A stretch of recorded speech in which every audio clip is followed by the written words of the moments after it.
Hello, everybody. Welcome to this Zoom meeting, and which is also broadcast on YouTube. My name is Dami. This is my name sign. And I represent the Deaf Association from Slovenia. And I'm responsible for selecting speakers on deaf culture from all over the world, and to have several deaf interpreters involved. Last week, we had a woman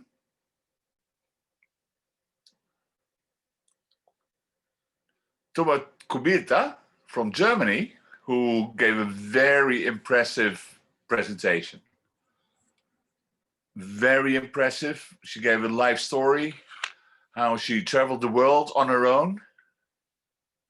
And many of my friends tell me, is this possible for a deaf woman to travel the world on her own? I said, sure. I told them, sure, if you're motivated. She'd be a lovely role model. So I invited her to present last week as a deaf role model. Now we have another woman tonight, Ruve Kremers. She's from Holland. Welcome, Ruva. The floor is yours.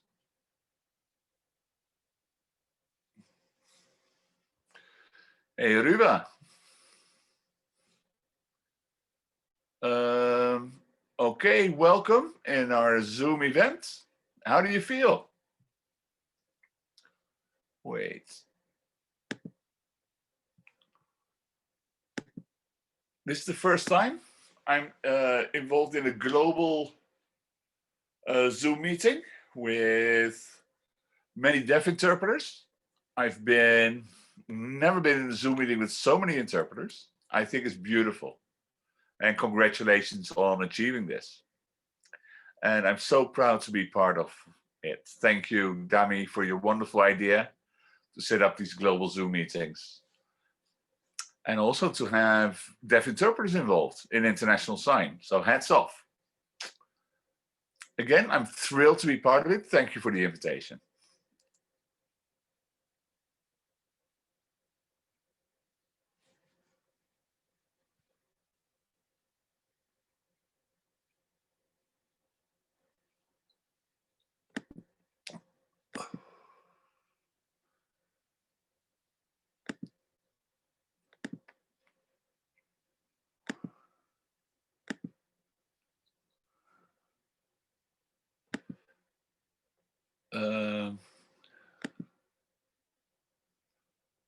This is a bit confusing. I'm on gallery view. I see a lot of people signing now. Apologies for that.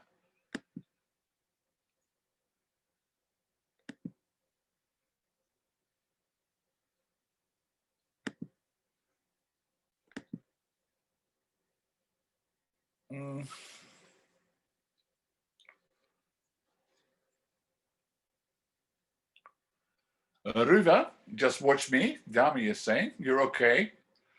I'll take myself off screen and then the floor is totally yours.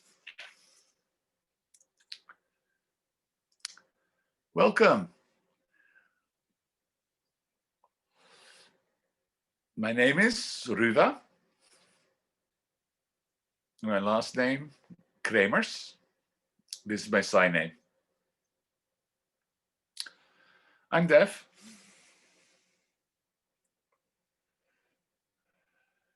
Can I put on the next slide, please?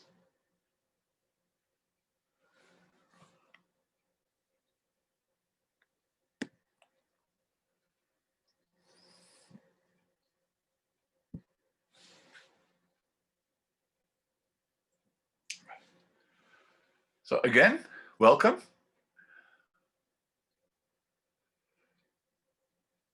Can I have the slide up, please?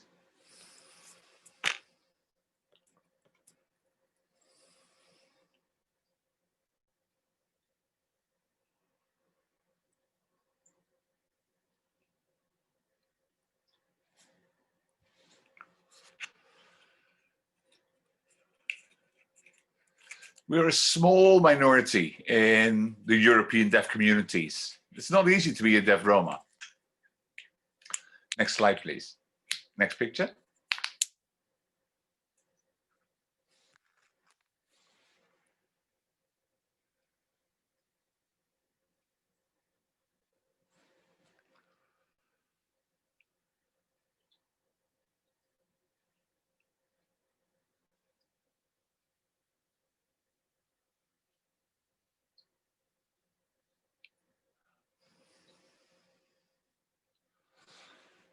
I'll start this program by telling you a bit of my life story, how I grew up.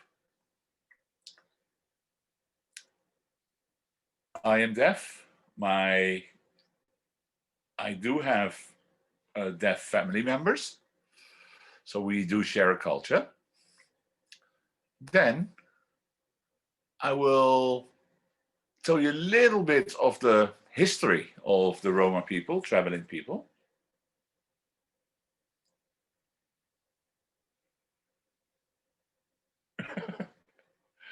I'm sorry, I'm a bit nervous. Roma people do have a spoken language. If deaf people have sign language, and of course there are Roma deaf people. I will then show you a video, and at the end there'll be a Q&A session, a question and answer session.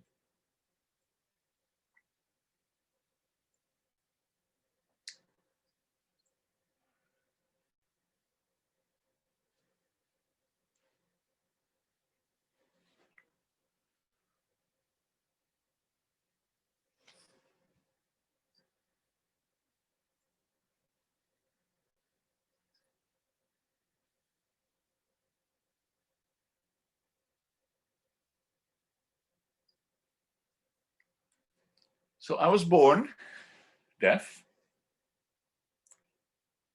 My father and mother are deaf. And I was born in Kosovo.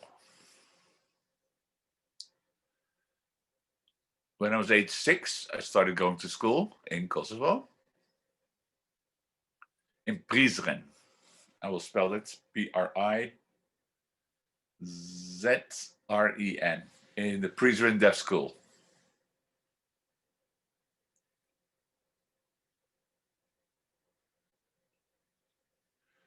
I was born in a city called Peja, so I traveled back and forth to school, between school and home.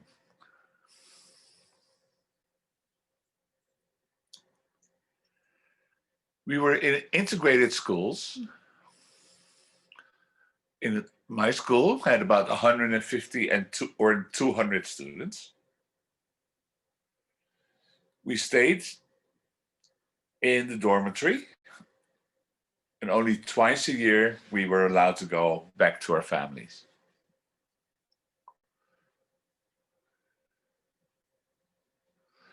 We had different schools in Kosovo. We had schools where the instruction was taught in Albanian. In another school, the language was Serbo-Croatian. But what we shared was our sign language.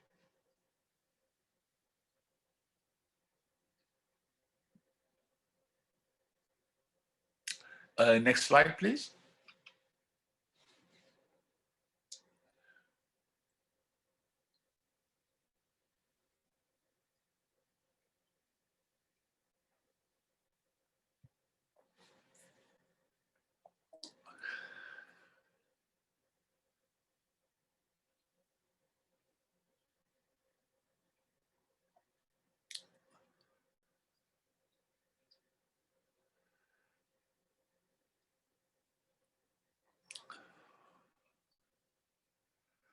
What about my people, the Roma people?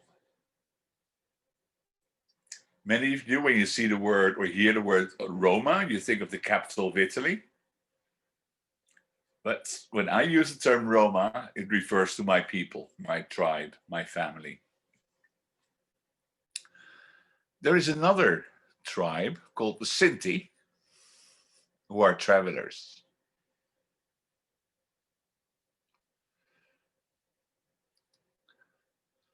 And our history of both tribes started way back when in India, where we were part of the general population, and we shared a language, both the Roma and the Sinti. In the year 800 before Christ, until 1902, or 192, so way back when, no, when the First World War happened, many Roma and Sinti escaped India and ended up in Europe to live in the West and the East of Europe.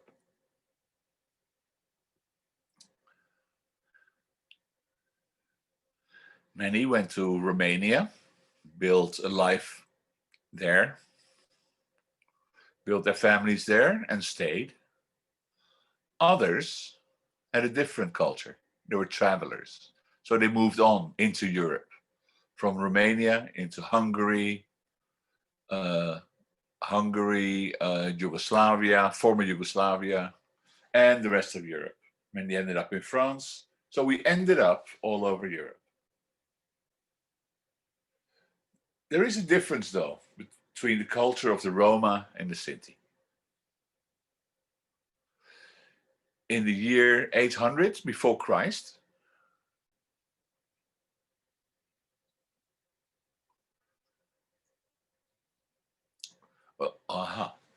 interpreter error. Between 400 and 800 years ago, many of us were discriminated.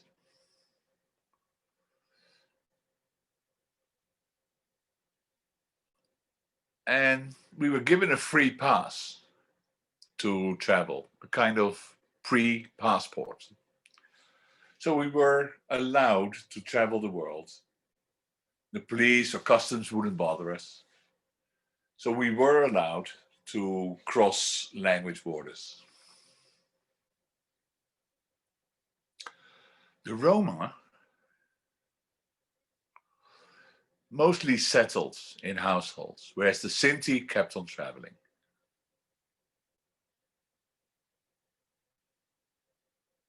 So that's one major difference between the Roma and the Sinti. But there's also a difference between social classes between the Roma, within the Roma and within the Sinti community. I see many signs being used for Roma and Sinti, like this: gypsies, other terms, please, deaf people. We have proper signs. This is the sign for Roma. That's official. It's our sign. This sign for fiddler that many people use is really something for the hearing Roma, the musicians you sometimes see performing on the streets. But in sign language, this is the name sign for our people. And you spell it like R-O-M-A.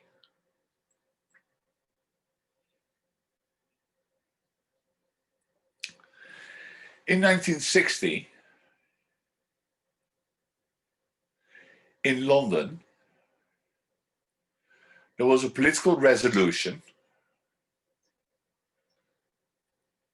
to allow Roma to live in England and have their proper identity and to give them the nationality.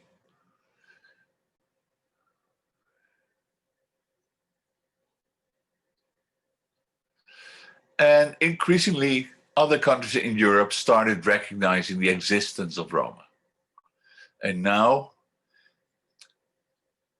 still, many people, especially in the deaf community, are unaware of Roma culture. Hearing people are becoming increasingly aware, but deaf people, there are still confusions about our existence. And that's one of the reasons why I'm proud to be here and share you part of my life story.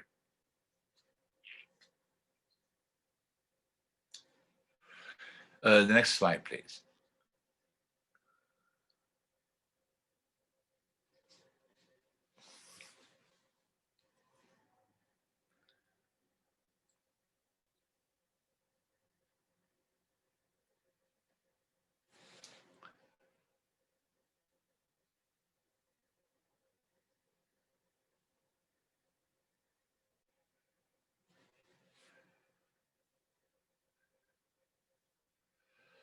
Hearing Roma have their own language. Likewise, Roma people have their own sign language. And both are beautiful languages.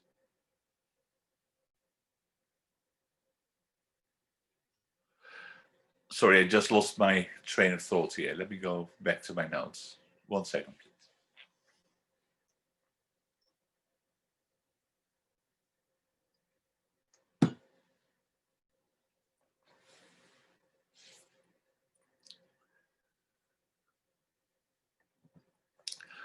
I'm sorry, I just lost my train of thoughts here. So both deaf and hearing Roma we have our own languages. Roma Sign Language is beautiful. But when we meet hearing Roma people, it becomes a very impoverished gesture form of communication. So there is communication possible, but it's not very in depth. In Kosovo, sign language is still being researched. It's not been recognized as a language. But I just want to let you know that Roma deaf people have our own sign language. And one day, I'm sure our language will be recognized. One day in the future.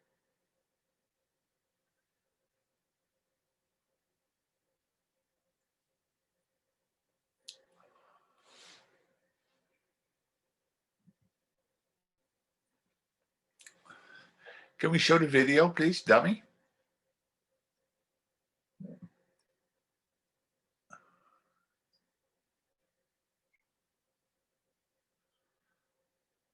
Almost there.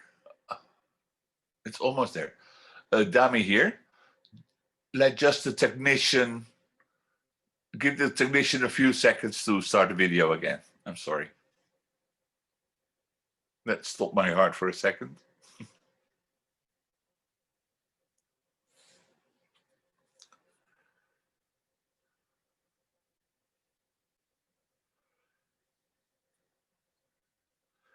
So you're now going to watch a 2-minute video.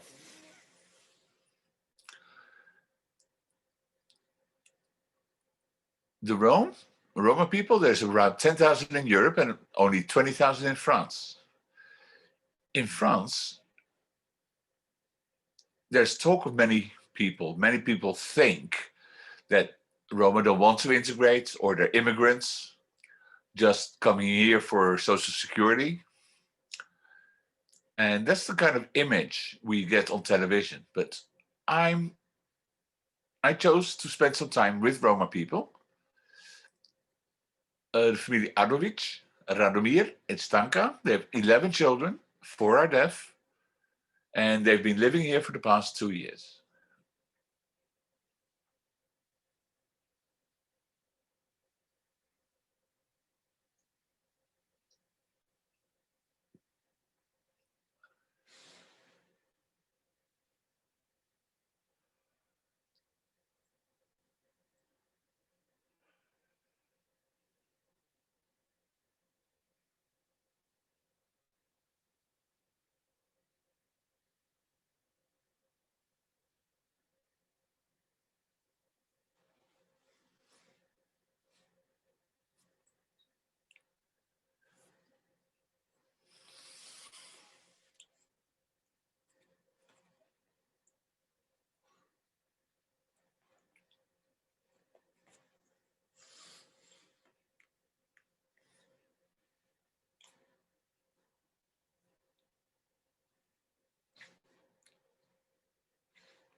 So what you've just seen in this video is the culture of deaf Romas.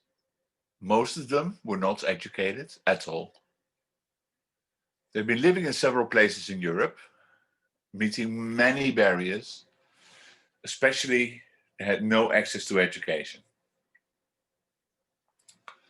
So many deaf Roma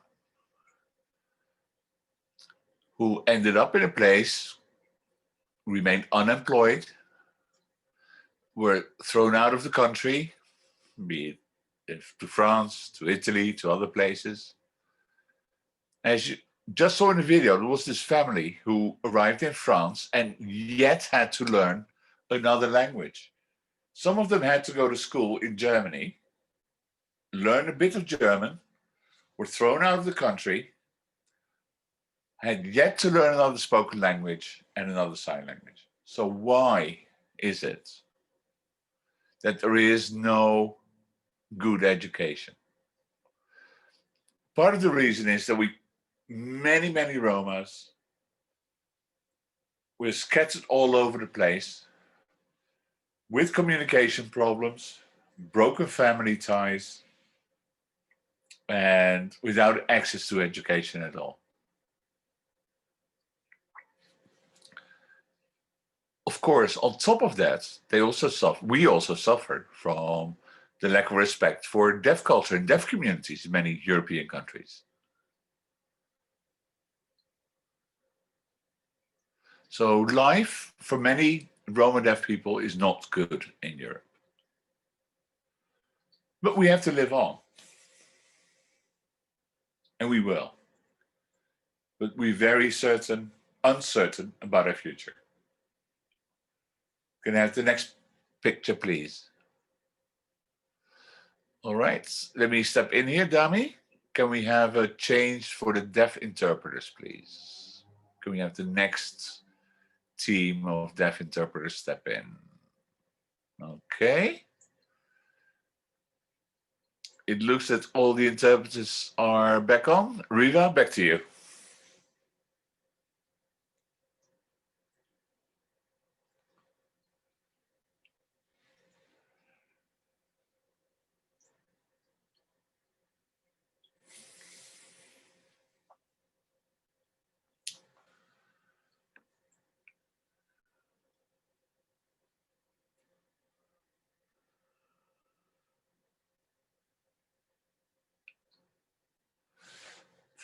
For many Roma deaf children, life is hard.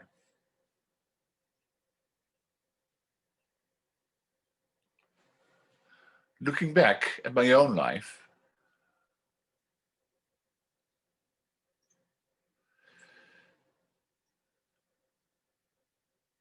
I was very lucky to be allowed in the Prizren Deaf School. My parents lived in Preja, a town in Kosovo.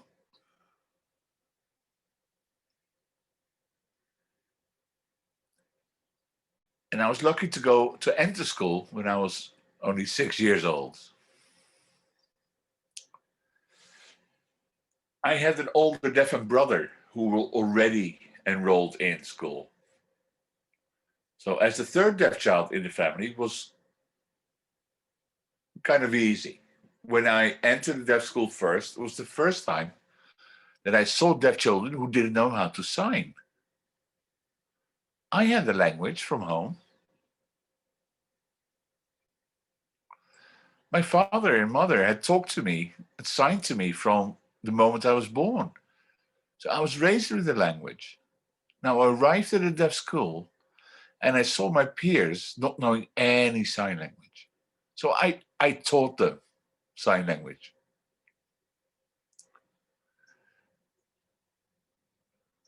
The education was oral. So it was us, the children, that had to teach our teachers how to sign. We simply copied what the teachers wrote on the blackboard without understanding what was going on or what it meant. But amongst ourselves, we signed.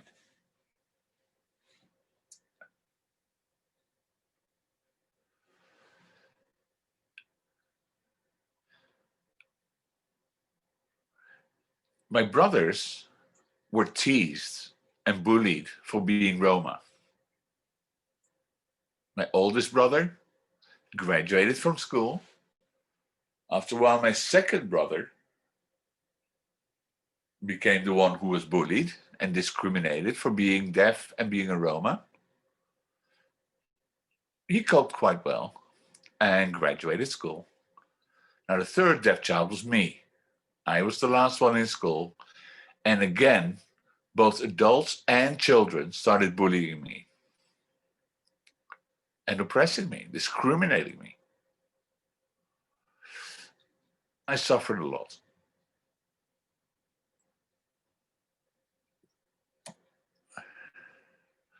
I was always happy to spend the 2 school holidays a year with my family at home. And during the holidays, I told my parents I wasn't happy at school. I was being discriminated. I was bullied for being a Roma. And I asked my parents, why do they bully us? My father always said, Ruva, do not be afraid. Yes, you can come out as a Roma woman. You have your language, you have your culture. You do not have to change because you're a Roma. You don't have to pretend that you're a Catholic, Jehovah Witness, or a Muslim. Don't.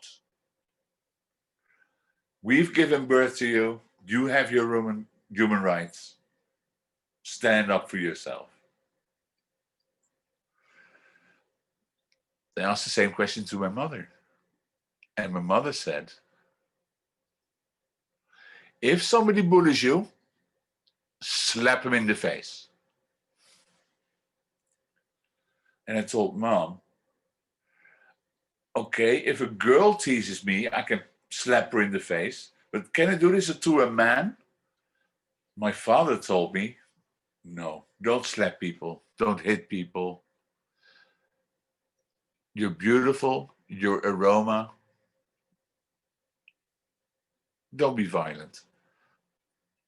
So I had the dilemma. My mother told me it was okay to hit people if they bullied me. My father told me I shouldn't. So I didn't know what to do. I followed my mother's advice. I was going to be a strong Roma woman.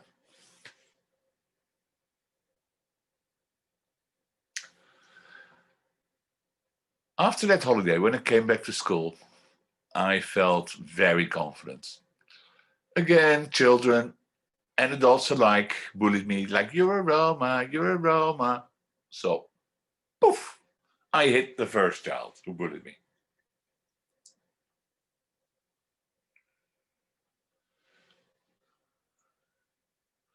Of course, there's now laws that forbid violence. But in my days, well, that legislation didn't exist.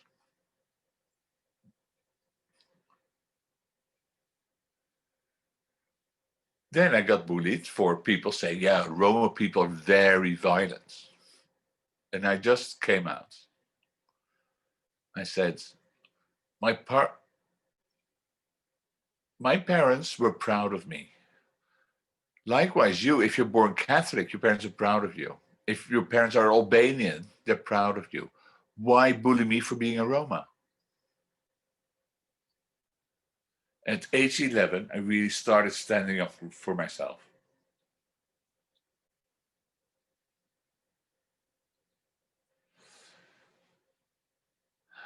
I was discriminated and bullied by many children and adults alike.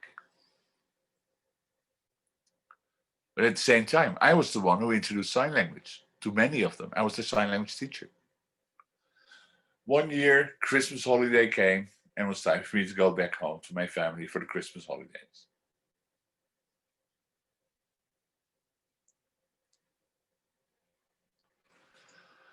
I remember the date, it was the 12th of December.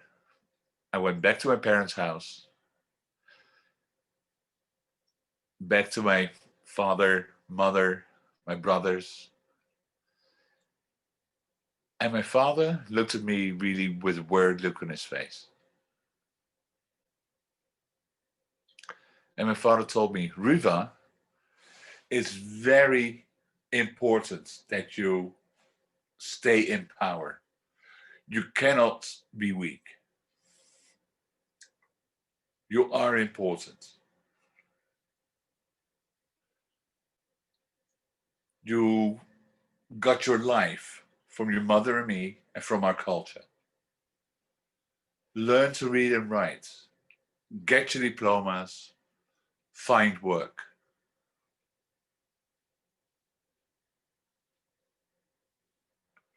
Find a good man. We will support you.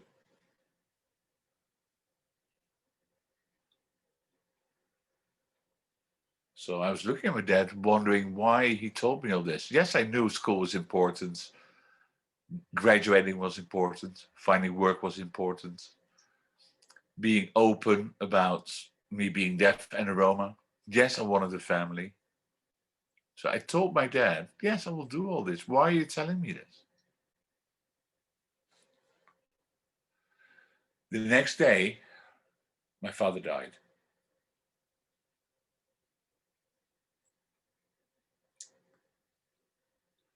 I felt such a loss. Yesterday, I've had this deep conversation with my father. It was very short, but very meaningful. And I felt so uncertain about the future. I always counted on my family living forever, counted on their support. And now I realized that my life was going to change dramatically and my path was going to change. Next slide, please.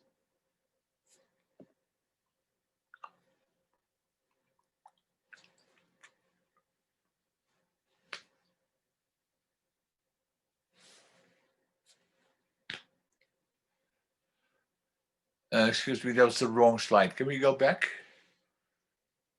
India?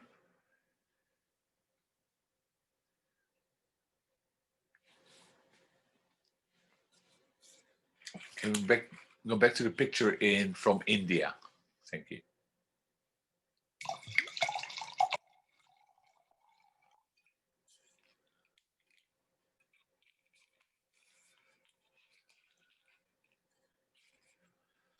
The picture you just saw was kind of a slum of Roma and or Sinti who lived in India.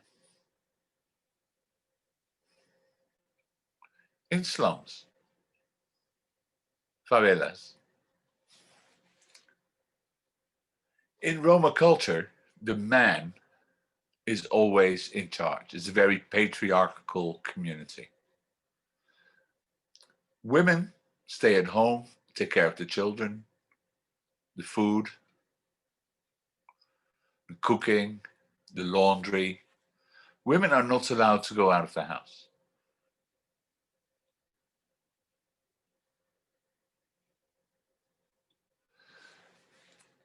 If your husband comes home and finds out that you visited even another Roma family, the man has the right to slap you, to abuse you. It's the woman's role to stay at home, take care of the kids and the food. So men are allowed, even in Roma culture, to abuse the woman physically. Now, if you're deaf and a woman, suppose you marry, you get children, even if you're a Roma husband, he will discriminate you and abuse you even more.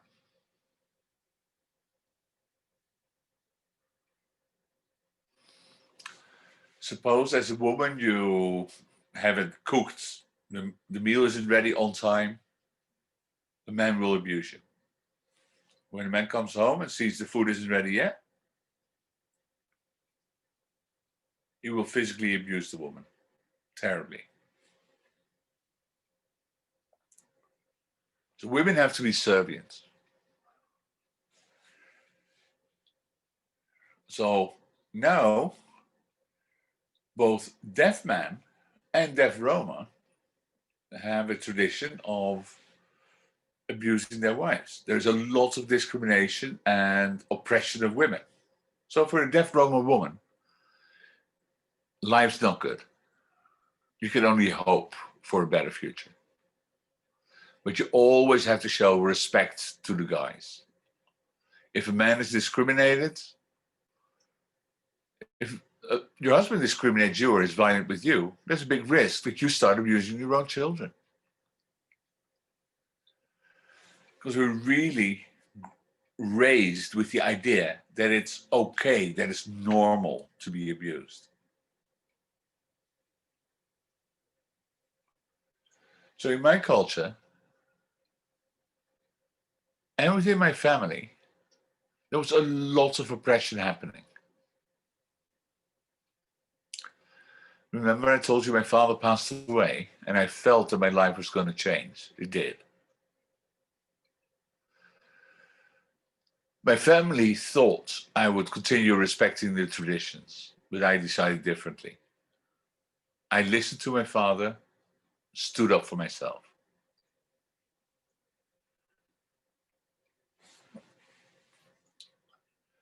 My oldest brother told me, your dad is dead now I'm in charge. And I told him, well, I graduated from school. I make my own money. I'm not going to pass on my money to you. My oldest brother already had a wife, 3 children, all deaf.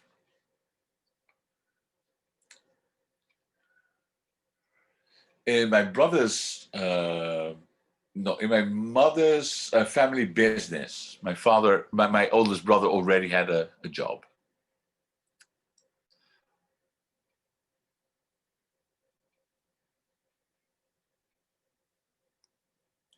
We had a home that we built ourselves. On the bottom floor in one room, my brother lived with his wife.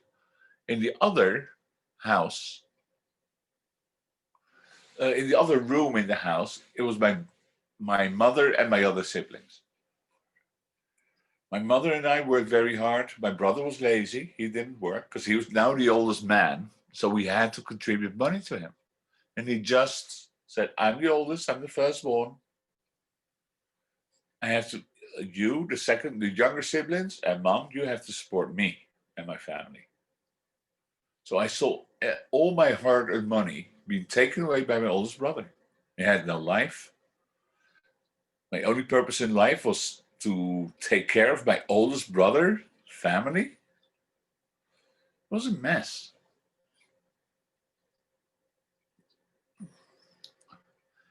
My mother and me, who had built this house, again, 2 rooms, we lived together under the same roof. The attic was empty. There was no money to further expand the house. And all our work, all the money we earned went to support my brother and his children and his wife. We felt life was wasted. Just because for cultural reasons, my brother held that position in the family. He was oppressing us. I started having a series of arguments with my brother. I cried. I was bullied by other Roma people for being a woman, 18 years old, not even married.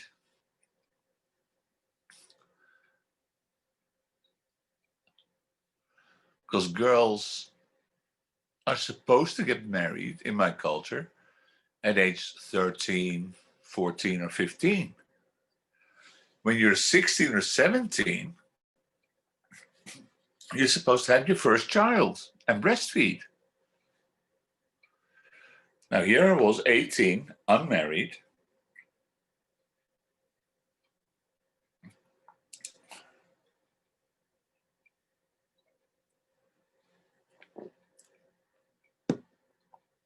My mother, no, actually my oldest brother and my second brother and my mother wanted me to get married because the groom's family has to pay money to the family of the bride. In Roma culture, marriage is arranged. You're not allowed to fall in love, pick your own partner. And my brother and family was only interested in the money they could get from me.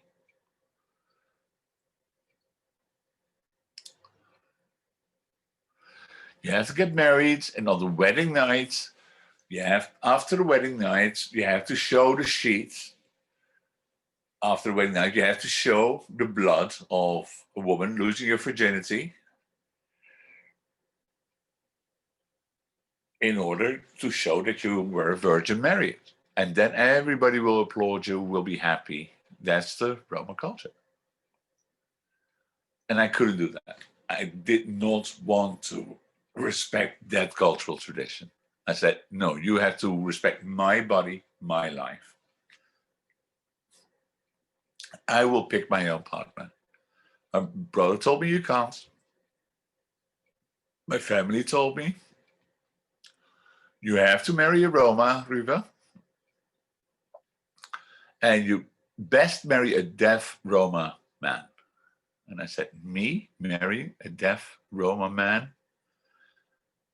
I looked at the Roma deaf men around. There were none. And the few that there were either Catholic, Muslim, Orthodox.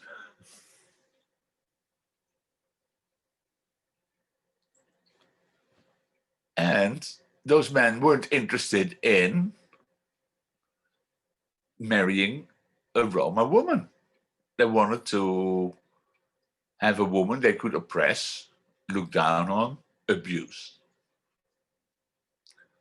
And don't forget the fact that I'm lucky I wasn't raped, but rape is very much part of Roma culture. I was lucky that I was strong enough. I was lucky that my mom told me that when I was in a deaf school,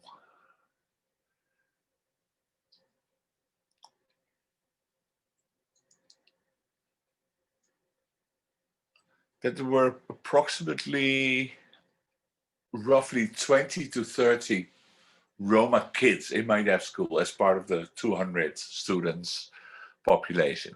Of course, there were Albanian deaf kids, Serbian deaf kids, but about 20 to 30 Roma deaf kids. And from that 20 or 30, half dropped out of school. And my deaf Roma women, female friends, one after the other got raped or disappeared. Disappeared. The next one got married, age 13, had to drop out of school without graduating.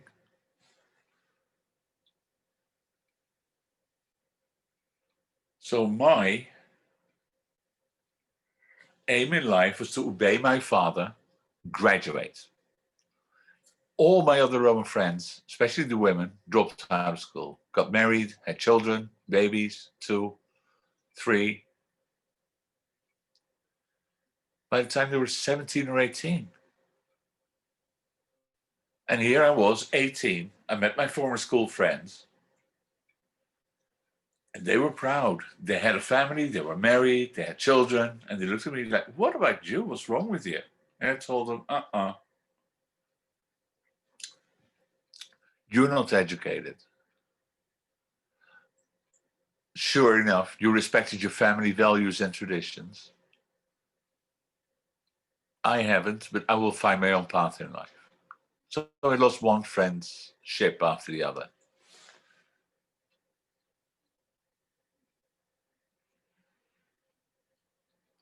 So deaf women are lost to life because they get married.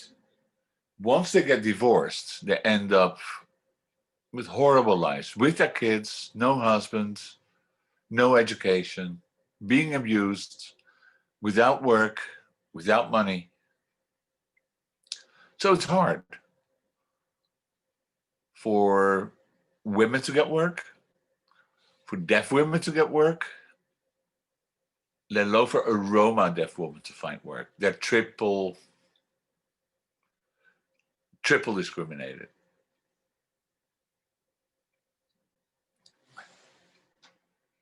They're more abused, more bullied. They have no life. That's how life is. So, and that's how the discrimination of deaf people, deaf Roma, and deaf Roma women has been throughout history. I have learned to stand up for myself. I was lucky.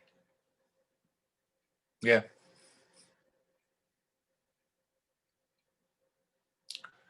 Okay, it's time for a swap between the deaf interpreter teams. Perfect. All our deaf interpreters are ready again. Perfect. Ruva, floor is back to you.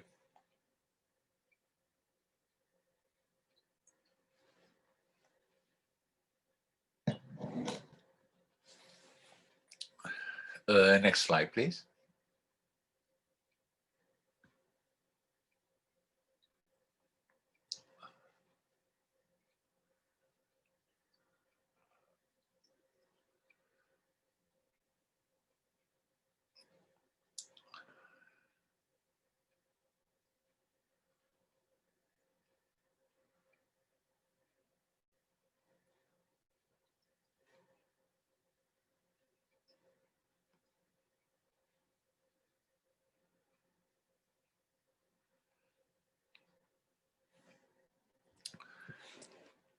You may have recognized the flag of Switzerland.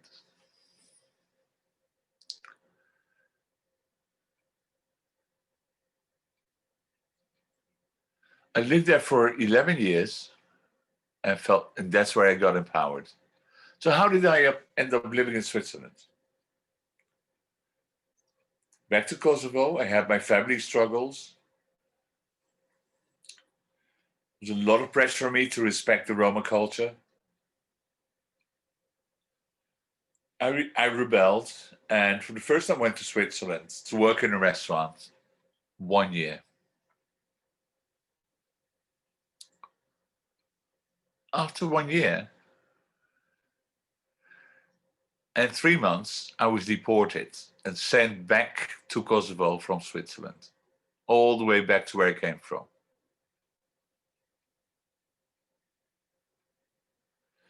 I returned to Switzerland the second time, got deported again. And the third time, I was finally given permission to stay in Switzerland. I had a job. I was employed. They entered a deaf club and they asked the people there to ask me to educate me to learn to read and write Swiss. But the Swiss deaf people didn't help me at all. They said, "You're a refugee, why would we help you?" I said, "Wait, you're deaf like me, why wouldn't you help me?" And they told me, "We don't care, you're from Kosovo, we don't care." So 3 times I was deported out of Switzerland, caught by the police, been imprisoned for 2 months, sent back to Kosovo, I ran back to Switzerland. And only the third time when I returned to Switzerland, I was allowed to stay. The Swiss deaf people wouldn't help me. And this is hard. I got help from hearing Swiss people.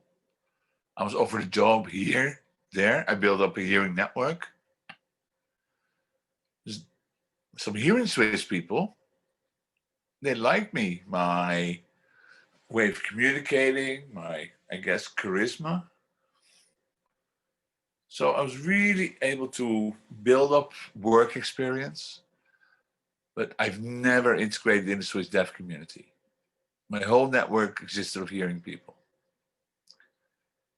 And in Switzerland, there's a whole international crowd of people who live and work in Switzerland, and that was my crowd. That's where I gained work experience and developed myself.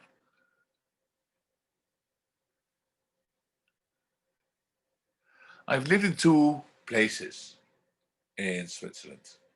The first one is Zurich.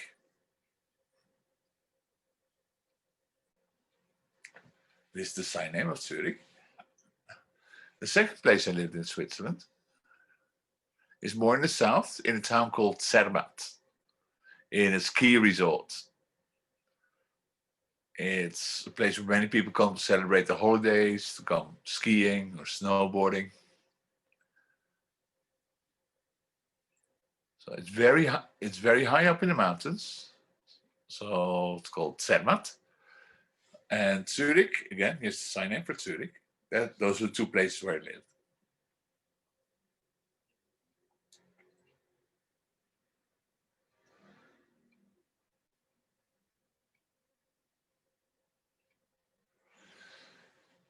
In Zurich, I stayed in summer for roughly 6 months. But when the fall season, the winter season came, I moved to Zermatt, because then the ski pistes would open up. And that's when I had my winter jobs. I want to show you some pictures of that period. Next slide, please.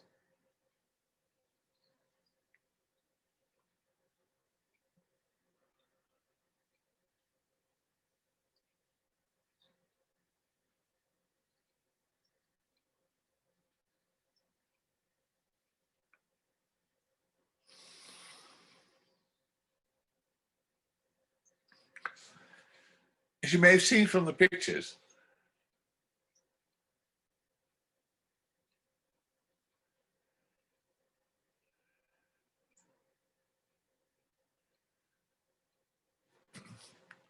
in Zermatt, I used to work evenings from 11 in the evening till 4, 5 in the morning, and then my job will be done. I worked as a waitress in a restaurant. I received a lot of support from the local people in Zermatt. Nobody ever talked to me about my ability to speak or my lack of ability to speak. They would sign to me, gesture to me, to anybody I came across. If somebody would talk to me, I would just show my ignorance face.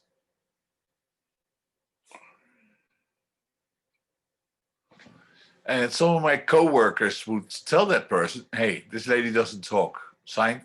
And the hearing person would say, how do I communicate with her? And my colleague would then teach them some signs. Like, this is the sign for beer. And the hearing people would gesture. And I would respond. And if they made the sign that looked like the gesture for beer, I would serve them one.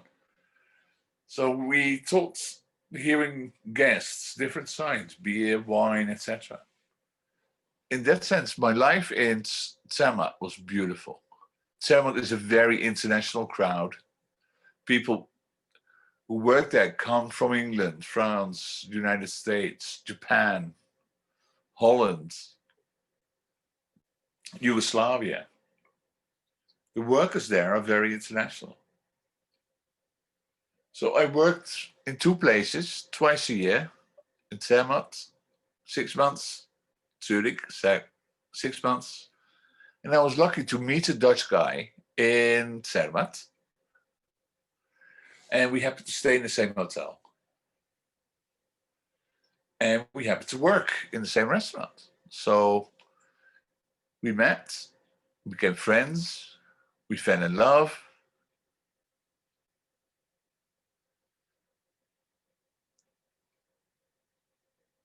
And this was mutual.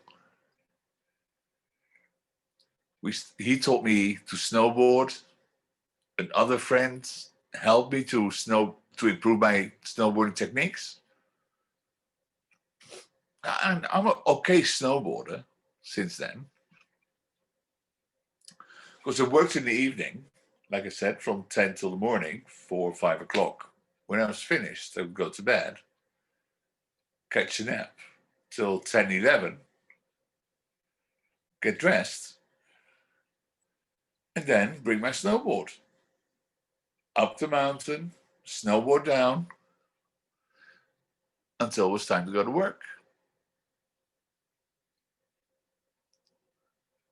So after this half year, snow starts melting in Zermatt, winter season is over. I had to go back to Zurich to live and work there for summer.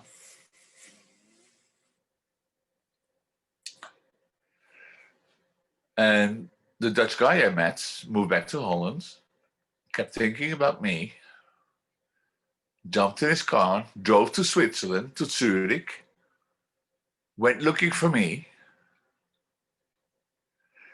When I saw him, I was so surprised. I said, hey, we worked together in Zermatt. And he said, yeah, but we met for half a year. I was really thinking of you. And would you be my girlfriend? So we met time and time again for 3 years.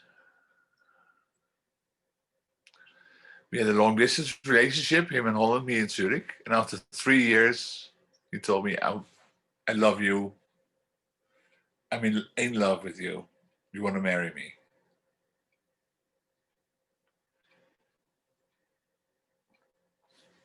Before this moment, I always thought I'm deaf, I'm a woman, I'm a Roma. I'll go through life as best as I can. Here's this man who wanted to marry me. And I said, first of all, I'm not rich. Then I'm a Roma and I'm deaf. And the man said, who cares? I know you for 3 years already. We've learned to communicate. I love you. I'm in love with you. And the man told me, do you want to marry me? Yes or no? Because we know each other for 3 years. I think we're good. I told him yes.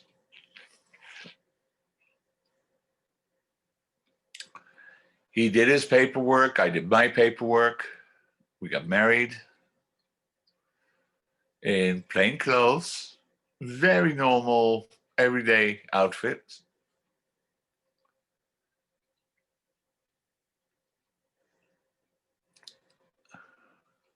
I never before this moment thought I would ever marry a hearing man.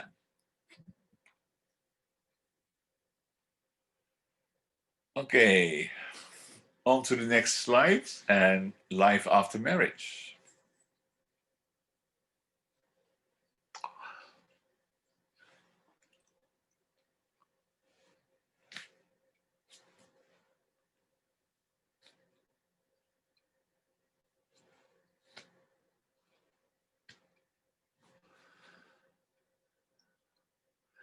As you've seen in the picture, some typical Dutch culture, windmills and all. I moved my life, started living in Holland, became part of my husband's family.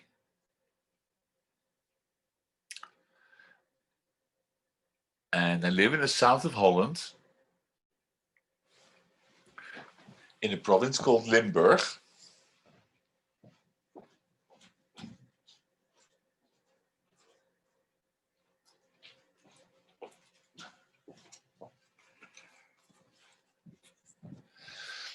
So that's where I moved to live with my husband. But my job was in Eindhoven. I'll spell it for you, Eynndhoven.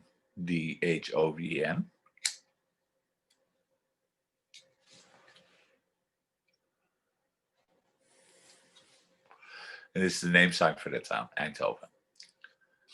So I had to commute. My husband was commuting back and forth to work. So we decided to move to Eindhoven. And in Dutch culture, I learned so much. I was so empowered. Because when you come into Holland, you have to take courses to learn Dutch, to read it, to write it. And I connected to the Dutch Deaf Association, learned a lot about politics, deaf politics, advocacy. It was very different from my life in Switzerland, where I mainly socialized with the hearing people. Now in Holland, in Kosovo, I mainly mingled with deaf people, but they were illiterate. Now in Switzerland, I hang out mostly with hearing people. Now in Holland, I had a chance to do everything. To learn, read and write Dutch, meet people, deaf people, signing, educated. I learned so much.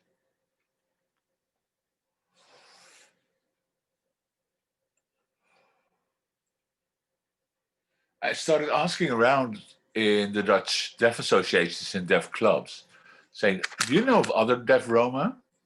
In the beginning, they were confused. They didn't understand my question even. Hearing people knew about the existence of Roma, deaf people didn't.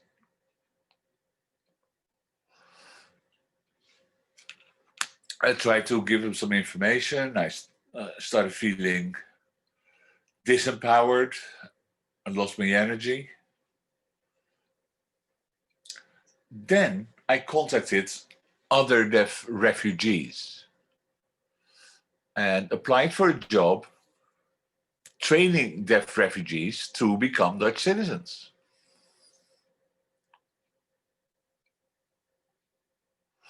To integrate in Dutch society, to teach them about Dutch hearing culture, to respect Dutch culture.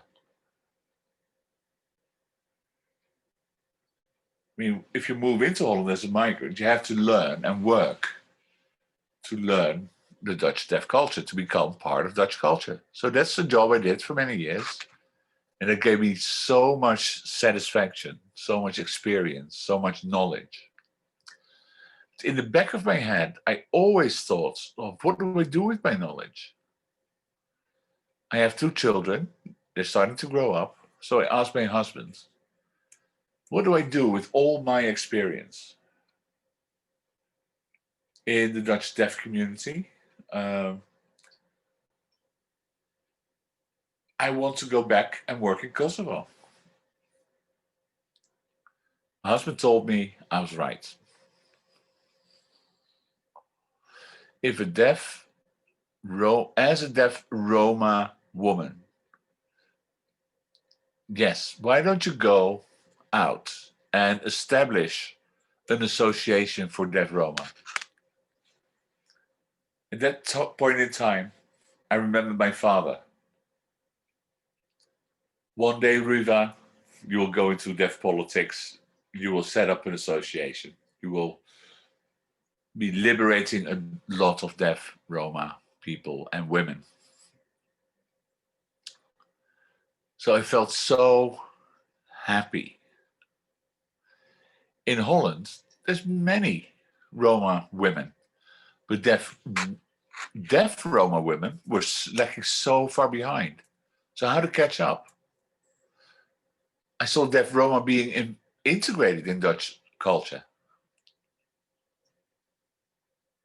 I saw strong Roma women. Can show me the next slide, please? Time for an interpreter swap, please. Deaf interpreters?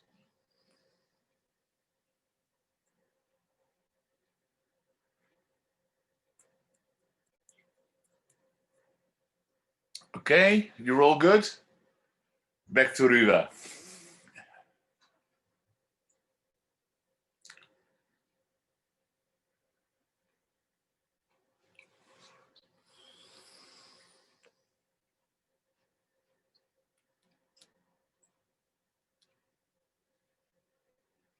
Hold on. Keep the slide on, please. 1 second.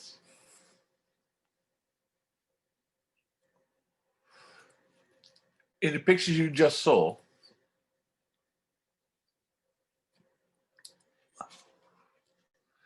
Those were pictures of how I became empowered in Holland by hearing Roma women who taught me so much, gave me so much self-confidence.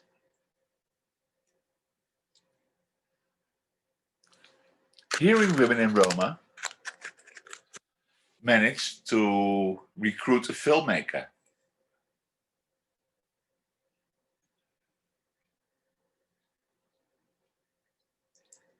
who filmed 320 Roma people and Sinti people.